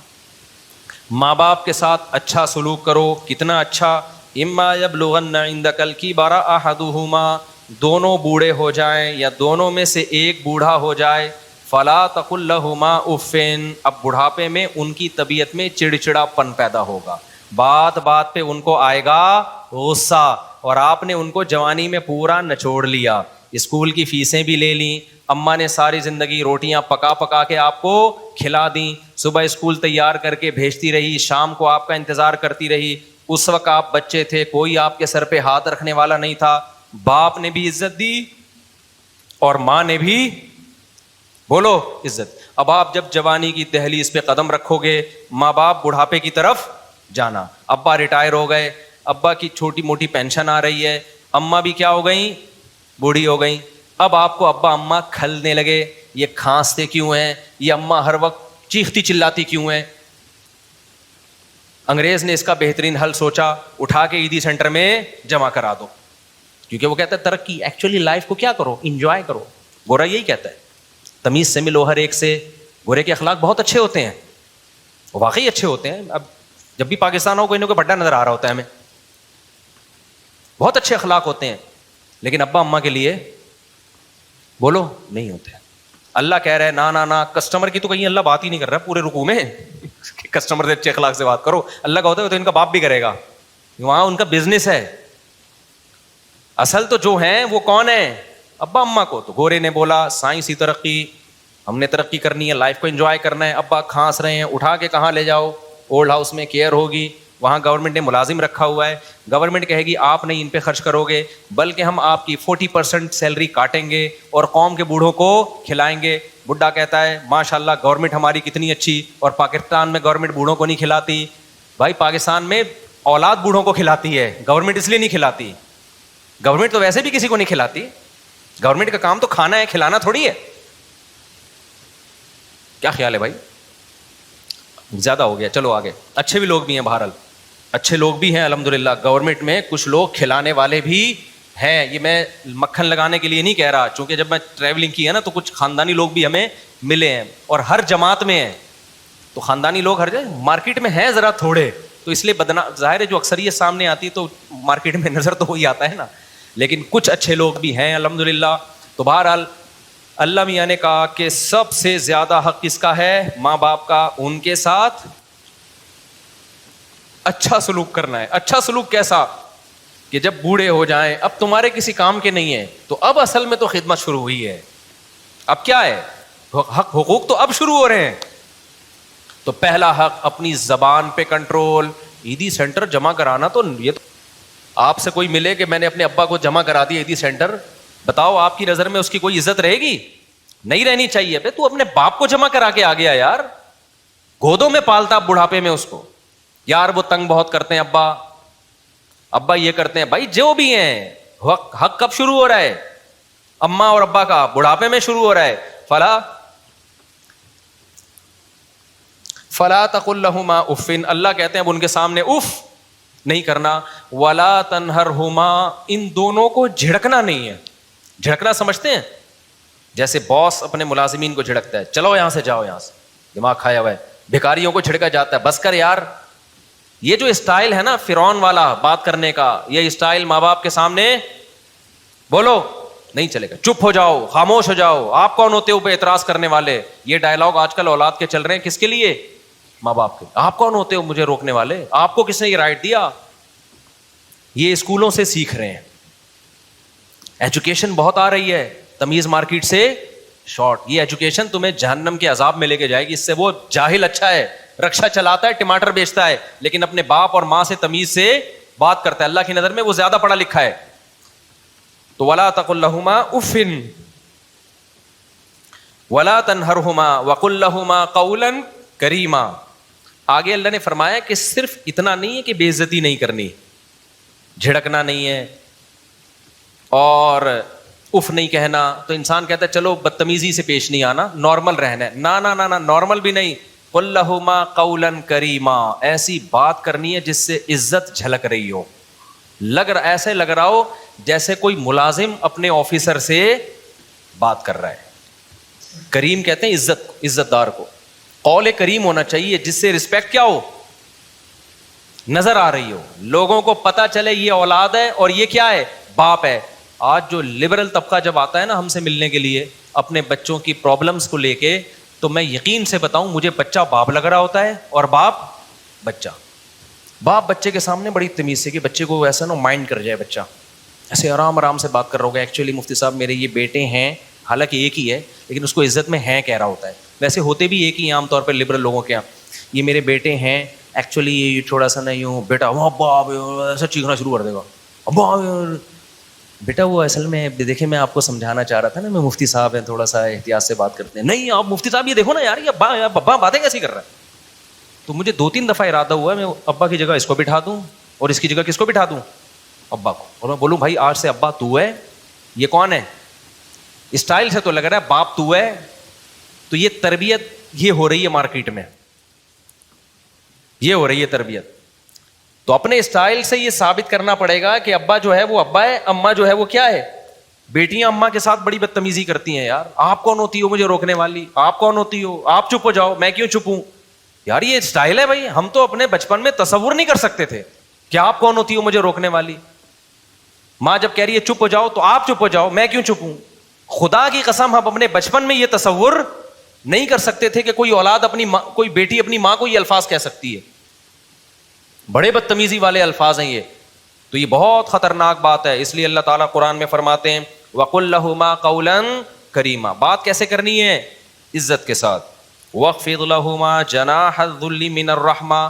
یہ تو بات کا اسٹائل بتا دیا. کھڑے ہونے کا اسٹائل کیسا ہو, ذلت سے اپنے بازوؤں کو جھکانا ہے. دیکھنے سے بھی, بات سے بھی پتہ چلے کہ یہ چھوٹا ہے اور وہ بڑے ہیں, اور کھڑے ہونے اور کے اسٹائل سے بھی پتہ چلے کہ یہ چھوٹا ہے اور وہ کیا ہے, بولو بڑے ہیں. ایسے سینہ تان کے ان کے سامنے کھڑا ہوا ہے, ابا نیچے بیٹھے ہوئے, خود اوپر چڑھ کے بیٹھا ہوا ہے. تو یہ بڑی غلط بات ہے. ایسے بھی ہم نے دیکھے ہیں, سنا ہے کہ ابا بچوں کے جوتے پالش کر رہے ہوتے ہیں. یہ بڑی غلط بات ہے یار, بچے کو تو کرنے ہی نہیں دینا چاہیے یہ کام. ابا کیوں کرے گا بھائی یہ. اچھا اس میں ماں باپ بھی اپنے بچوں کو بگاڑ رہے ہوتے ہیں. اتنی بچوں کی کوئی رسپیکٹ دے رہے ہوتے ہیں نا بچپن میں. بچوں کو مارے دھاڑے نہیں, بدتمیزی سے بات نہ کریں, لیکن ان کو یہ احساس دلائیں کہ ابا میں ہوں, اماں یہ ہے, تم گھر کے مالک نہیں ہو. خود ہی اپنے ہاتھوں بگاڑ کے اتنا مسلط کر لیتے ہیں نا کہ پھر ساری زندگی ان کے غلام بنے رہتے ہیں. یہ بھی بہت غلط ہے. ان کو یہ تربیت بھی کس نے دینی ہے, والدین نے دینی ہے. اور ایک اہم بات یہ بھی ہے کہ دیکھو ماں باپ کے لیے اولاد پہ ظلم بہرحال جائز نہیں ہے کہ اپنے اختیارات کا ناجائز فائدہ اٹھائیں. بعض دفعہ ماں باپ اولاد کو بلا وجہ ٹارچر کرتے ہیں, طنز کرتے ہیں, تانے دیتے ہیں, دوسروں کے سامنے اس کی برائی کرتے ہیں. تو میں ان ماں باپ کی حوصلہ افزائی نہیں کر رہا, وہ خود اپنے ہاتھوں اپنی اولاد کو بگاڑتے ہیں. جہاں اللہ نے اولاد پر اتنے سارے ماں باپ کے حقوق رکھے, وہاں ماں باپ کی ایک بڑی ذمہ داری یہ ہے کہ اپنی اولاد کو لوگوں کے سامنے رسوا مت کریں. ایسا نہ ہو دوسروں کو بتاتے پھر میرا بیٹا یہ کرتا ہے, میرا بیٹا یہ کرتا ہے. بیٹے کے دل میں پھر ایک نفرت پیدا ہوتی ہے کہ یار میرے ابا, مجھے باپ تو عزت کا ذریعہ بنتا ہے نا. تو کچھ ذمہ داریاں والدین کی بھی ہیں. بعض مائیں بلا وجہ بیٹیوں کو ٹارچر کرتی رہتی ہیں, طنز کرتی رہتی ہیں, تانے دیتی رہتی ہیں, اس سے وہ ذہنی مریضہ بن جاتی ہیں. تو ماں کو بھی چاہیے, دیکھو ایک کام سب لوگ گھر میں کر لینا, انشاءاللہ سکون ہو جائے گا. گھر میں چیخنے پر پابندی لگا دو, بس کوئی بھی نہیں چیخے گا, نہ ابا نہ اماں نہ بچے. ایسا سکون پیدا ہو جائے گا نا کہ ہٹو بچوں. اور اس کے لیے لقمان علیہ السلام والا واقعہ سنا دو. لقمان علیہ السلام نے اپنے بچے سے کیا کہا کہ بچے جب بھی بات کرنا آرام سے. کیوں؟ سب سے بری آواز کس کی ہوتی ہے؟ گدھے کی. گدھے کی بات بری نہیں ہوتی, اسٹائل کیا ہوتا ہے؟ برا ہوتا ہے. تو اگر آپ نے اتنا بھی کر لیا نا, گھر میں چیخنے پر پابندی, نہ باپ چیخے نہ ماں چیخے نہ اولاد چیخے, تو ایسا لگے گا جیسے آگ پہ نا ٹھنڈا پانی ڈال دیا. اور یہ شروع سے جب شادی ہو نا جس دن, اسی دن سے ماحول بنانا پڑتا ہے. دلہن جب آئی اس کو سمجھا دو, بیگم کوئی بھی بات ہوگی تمیز سے. میں بھی جب کوئی بات کروں گا تو کیسے کروں گا؟ تو آپ لوگ تو ابھی سے ہی موڈ نہیں ہو رہا آپ لوگوں کا, تو کیا کرو گے تمیز سے؟ منہ سے بول تو دو نا. جو بات ہوگی کیسے ہوگی؟ چیخنا چلانا نہیں ہوگا بس. آدھے سے زیادہ کام, کیونکہ بچے ماں باپ کو چیختا چلاتا دیکھتے ہیں تو چیخنا سیکھتے ہیں. ماؤں کو چیخنا چلانا دیکھتے ہیں, ہاں ماں بات بات پہ کوٹ رہی ہے, بچے کو پڑھ گیا, چیخ رہی ہے, کم بخت, الو کا پٹھا پیدا ہو گیا, اور یہ وہ ایسا چیخ رہا ہے, تو پھر بچے کے اخلاق بھی ایسے ہی ہو جاتے ہیں. اور اگر آرام سے سمجھائے گی تو بچہ بھی کیا ہوگا, بات آرام سے کرے گا. تو یہ بہت اہم پوائنٹ کی بات ہے. گھروں میں چیخنے کے ماحول کو کیا کرو, بول لو نا, تاکہ سبق یاد ہو جائے. ختم کرو بیٹا تمیز سے. تو دلہن جب آئی ہے اس سے تمیز سے بات کا آغاز کرو. اس سے بولو میری کل آپ سے شادی ہوئی تھی, اس سلسلے میں حاضر ہوا ہوں. اتنی بھی تمیز صحیح نہیں. وہ ایک آدمی بہت تمیز والا تھا نا, جب رخصتی دلہن کی ہوئی تو سمجھ میں نہیں آ رہا بات کیسے شروع کروں.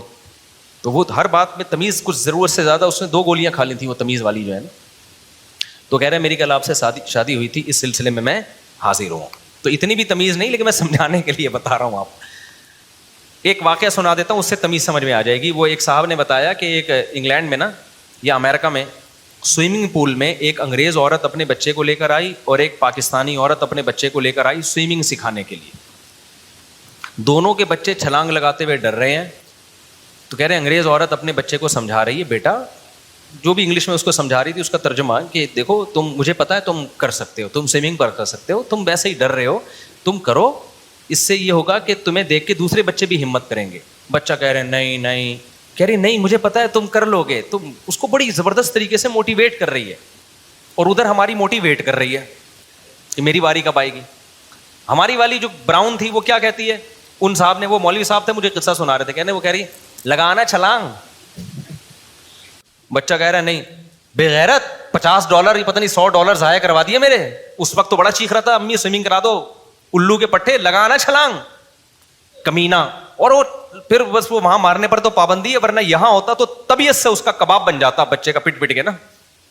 لیکن زبان سے جتنے تانے دے سکتی تھی نا بے غیرت, وہاں تو شور مچایا ہوا تھا, پیسے ضائع کروا دیے.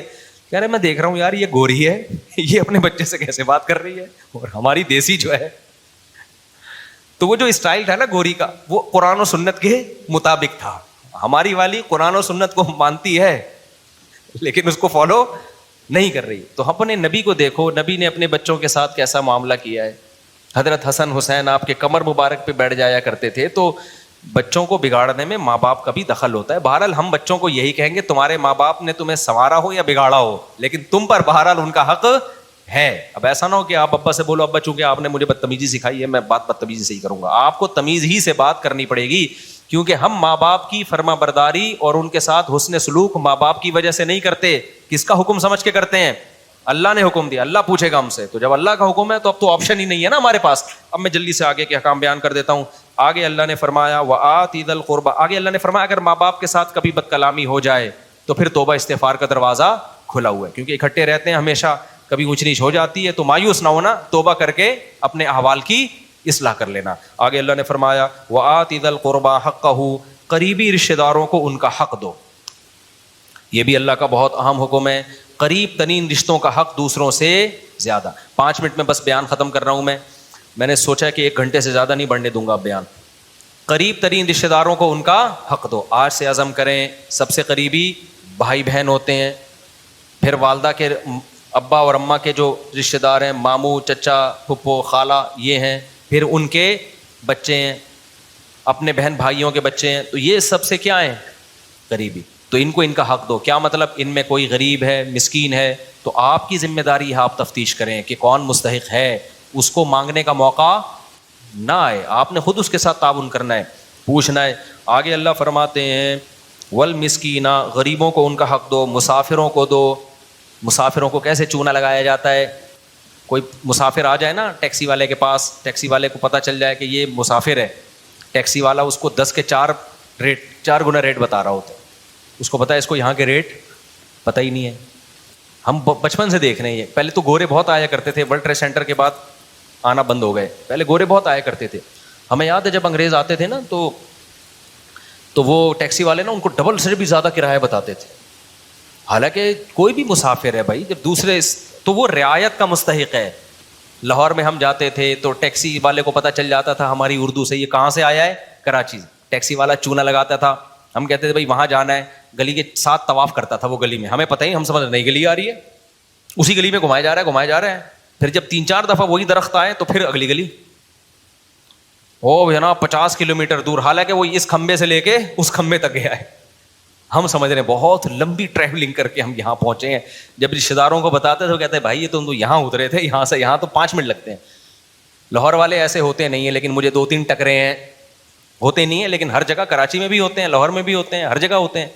تو یہ آپ کو جب پتہ چل گیا بندہ کراچی کا ہے تو چونا نہ لگاؤ, بلکہ اس کو عزت دو. پنجاب والا جب کراچی آئے, آپ کو اس کی لینگویج سے پتہ چل گیا یہ لاہور یا ملتان سے آیا ہے, تو بجائے چونا لگانے کے آپ اس کو کیا دو کہ یار اپنے کراچی میں آیا ہے تو ہم ایسا معاملہ کریں گے کہ اچھا امیج لے کے جائے گا. یار کراچی والے تو کیا ہوتے ہیں, بڑے خاندانی. لیکن پاکستان میں ہر آدمی کے پاس چونے کے ڈبے ہیں, ٹھیک ہے نا. وہ کہتا ہے یار کوئی بندہ ملے, ٹوپیاں لے کے بیٹھے ہوئے ہیں, کوئی بندہ ملے جس کے سر پہ آ جائے اس کو پہنا دو. تو یہ کام مت کرو, قرآن منع کرتا ہے. آگے اللہ فرماتے ہیں ولا تبذر تبذیرا, خرچ کرنا ہے, رشتہ داروں پہ بھی پھینکنا نہیں ہے. ایسا نہ ہو سخاوت کے جوش میں آ کے یوں اڑانا شروع کر دو اور پھر کل لوگوں سے بھیک مانگ رہے ہو. یہ کس سلسلے میں آئے جی, وہ میں نے بیان سن کے سخاوت اتنی کر دی تھی کہ آج میرے پاس گیس بجلی کے بل کے پیسے نہیں ہے. کیا کرو, یہ شیطان کا کام ہے. آگے اللہ فرماتے ہیں وَإِمَّا تُعْرِضَ عَنْهُمُ ابْتِغَاءَ رَحْمَةٍ مِّن رَّبِّكَ, بعض دفعہ کوئی رشتہ دار, کوئی غریب مسکین تمہارے پاس آتا ہے, اس وقت تمہارے پاس پیسے نہیں ہیں, وہ ہو مستحق, وہ پیشہ ور بھکاری کی بات نہیں ہو رہی, خوب سمجھ لو. اس وقت پیسے نہیں ہیں, لیکن تمہیں پتہ ہے بعد میں پیسے آ جائیں گے, تو اس سے نرم بات کہہ دو کہ بھائی ابھی نہیں ہے, لیکن مجھے اللہ سے امید ہے کل انتظام ہو جائے گا, تو کل میں تمہیں دے دوں گا. دیکھو کیسے اللہ کہاں تک سمجھا رہے ہیں. آگے اللہ نے فرمایا نہ اپنے ہاتھ کو گردن سے باندھو, کنجوس بن کے زندگی گزارو کہ جی وہ الماری سے روٹی لگا کے, بہت پرانا لطیفہ ہو گیا. ایک کنجوس آدمی کو بچے کہتے تھے ابا دیسی گھی لے کر آ. ابا کنجوس, اس نے کہا مہنگا ہے. بہرحال ایک دن ابا گھی کا ڈبہ لے آئے. جب بھی کوئی آئل یا گھی کا ڈبہ ہوتا ہے باہر بھی چکناہٹ ہوتی ہے, تو ابا نے کہا بیٹا گھی کے ڈبے سے لگا کے کھاؤ, جب تک باہر مکمل ختم نہ ہو جائے نا ڈبہ نہیں کھلے گا. وہ بچے بیچارے صبح ناشتے میں نا ڈبے کو چاٹ رہے ہیں. اب اس کو سفر پہ جانا تھا تو یہ ڈبہ الماری میں بند کر کے چلا گیا کہ کم بخت کھول نہ لیں گے. کئی دنوں کے بعد واپس آیا تو بچے سے پوچھا کہ بچوں تم نے گھی کا ڈبہ کھولا تو نہیں ابا ہم نے نہیں کھولا. بیٹا پھر ناشتہ کیسے کرتے تھے؟ ابا الماری سے روٹی لگا کے کھاتے تھے. وہ بھی کنجوس کے بچے تھے نا. ابا الماری سے روٹی لگا کے کھاتے تھے. اس نے رکھ کے ایک تھپڑ لگایا. بغیر تو کچھ دن گھی کے بغیر صبر نہیں ہو سکتا تھا. یہ کیا ہے؟ ہاتھ گلے سے باندھ لینا. لا تجعل یدک مغلولۃ الی عنقک, اپنے ہاتھوں کو گردن سے مت باندھ. دیا اللہ نے, اڑاؤ یار, خرچ کرو, لیکن ولا تبسطھا کل البسط, ایسے ہاتھ بھی نہ پھیلا دو. ایسا نہ ہو کہ اپنی چادر سے زیادہ پاؤں پھیلانا شروع کر دیے, جیسے شادیوں میں لوگ اڑا رہے ہوتے ہیں نا.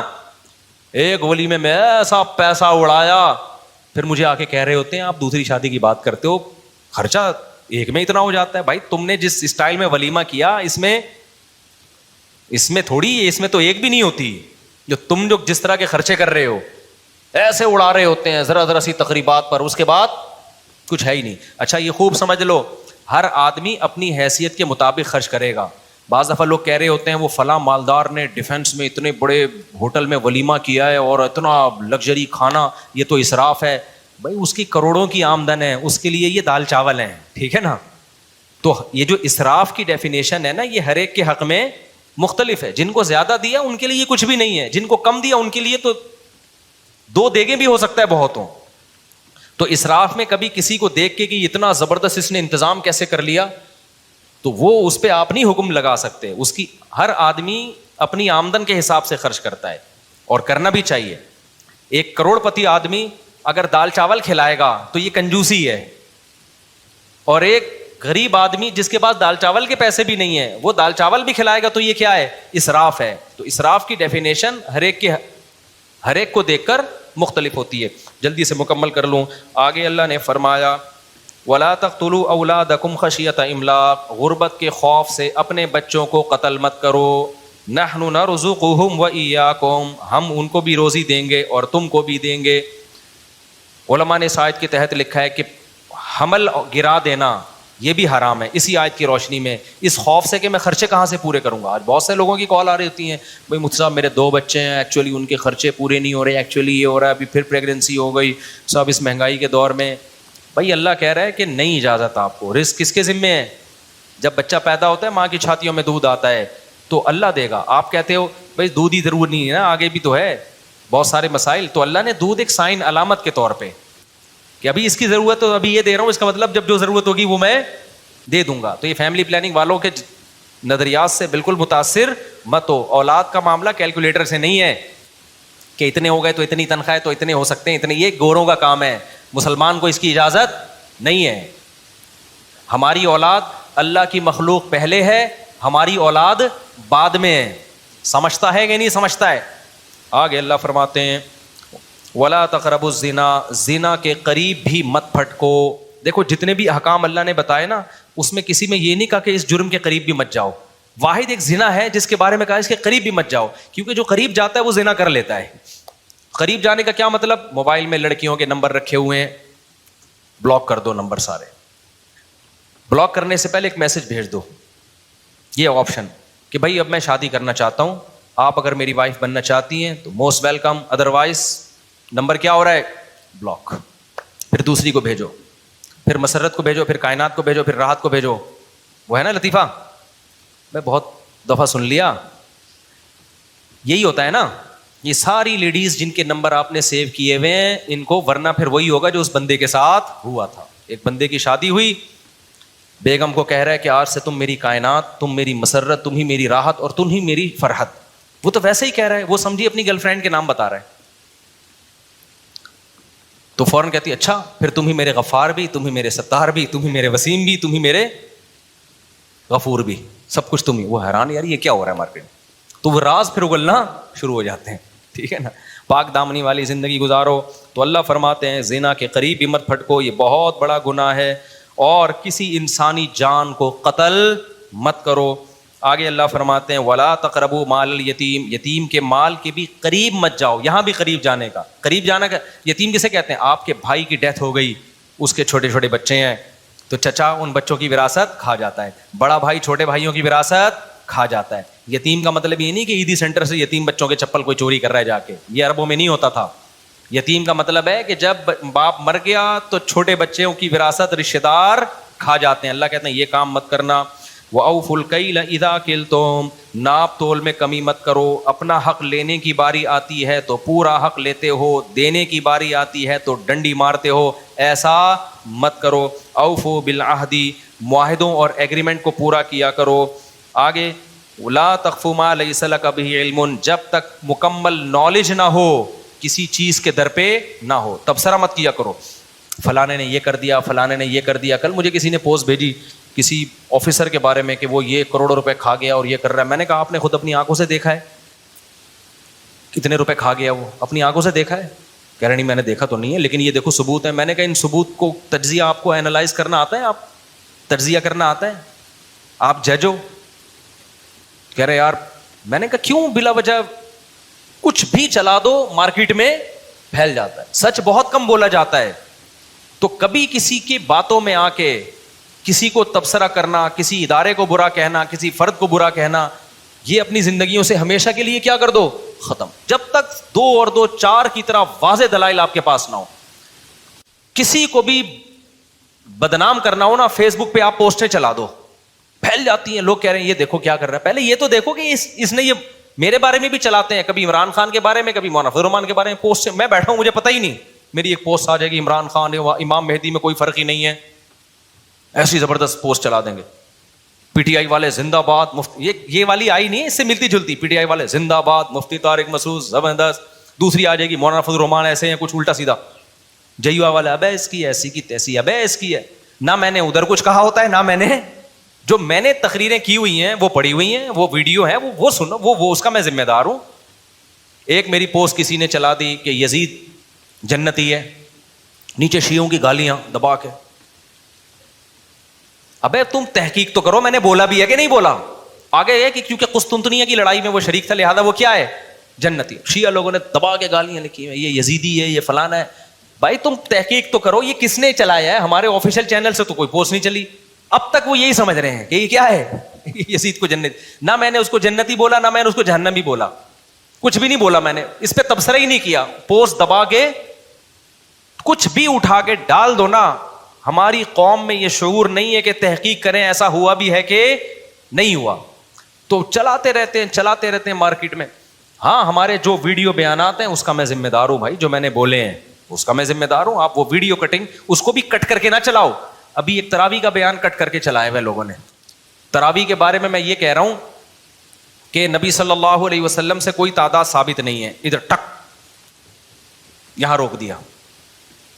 اور اتنی بات کہ بھائی اگر صرف حدیثی کو دیکھنا ہے تو پھر تو غامدی صاحب صحیح کہہ رہے ہیں, یہاں کٹ کیا.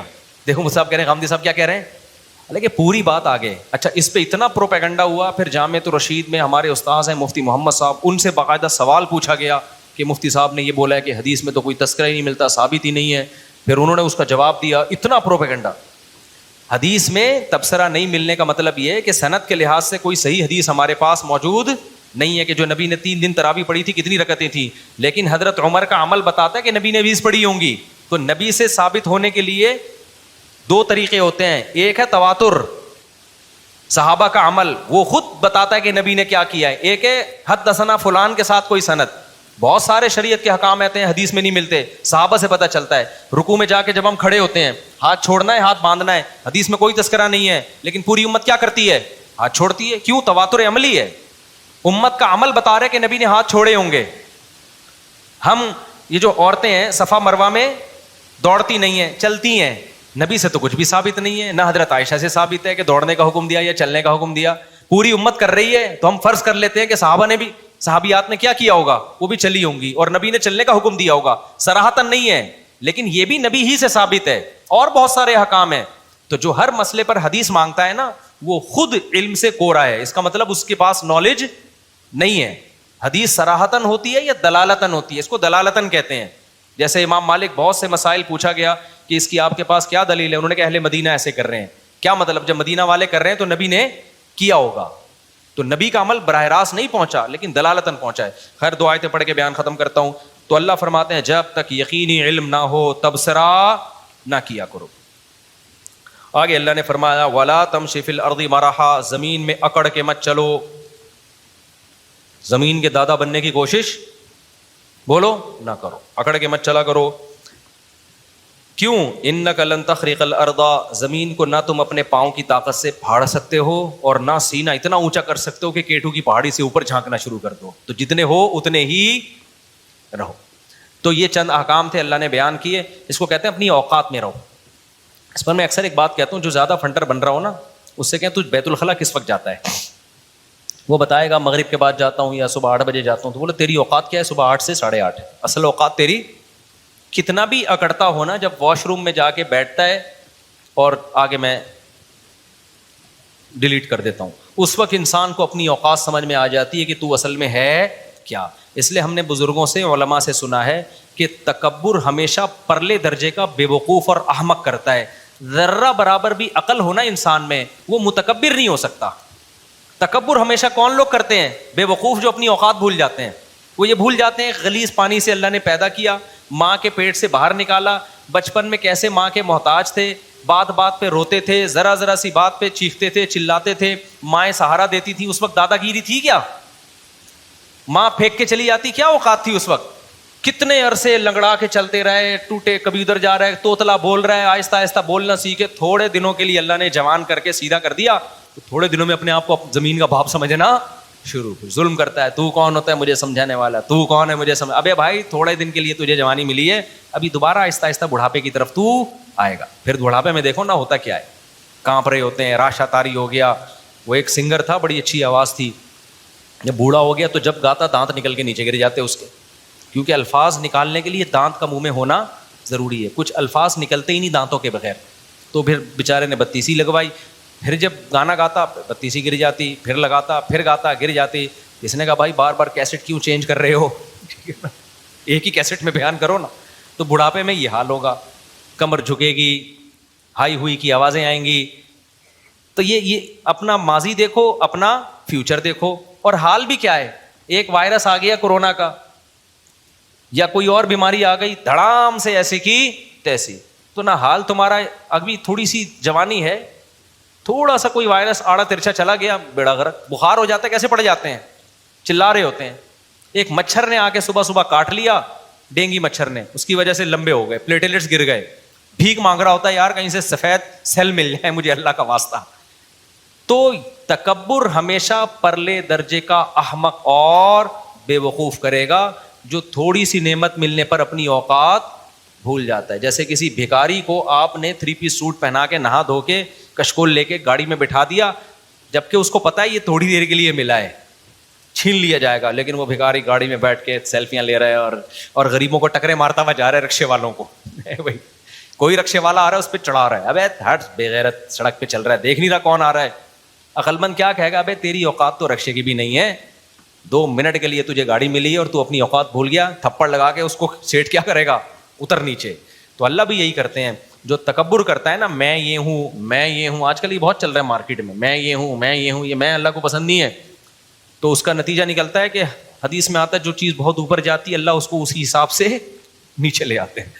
تو تکبر سے اپنا ہی نقصان, دماغ بھی خراب ہوتا ہے, ڈپریشن کا مریض بنتا ہے. تواضع اللہ کو پسند ہے, عاجزی اللہ کو پسند ہے. اللہ تعالیٰ سمجھنے کے عمل کی توفیق عطا فرمائے. میرے ماں کی ہم 5 بیٹیاں ہیں, صرف سوال ان میں جائیداد ہیں, 5 کے علاوہ تو حصے دار نہیں کرے. اصل بتائیں, اگر بھائی ماں کے اولاد میں صرف بیٹیاں ہیں, بیٹے نہیں ہیں, تو 2/3 حصہ بیٹیوں کو ملے گا, اور اگر شوہر زندہ ہے تو 1/4 شوہر کو ملے گا.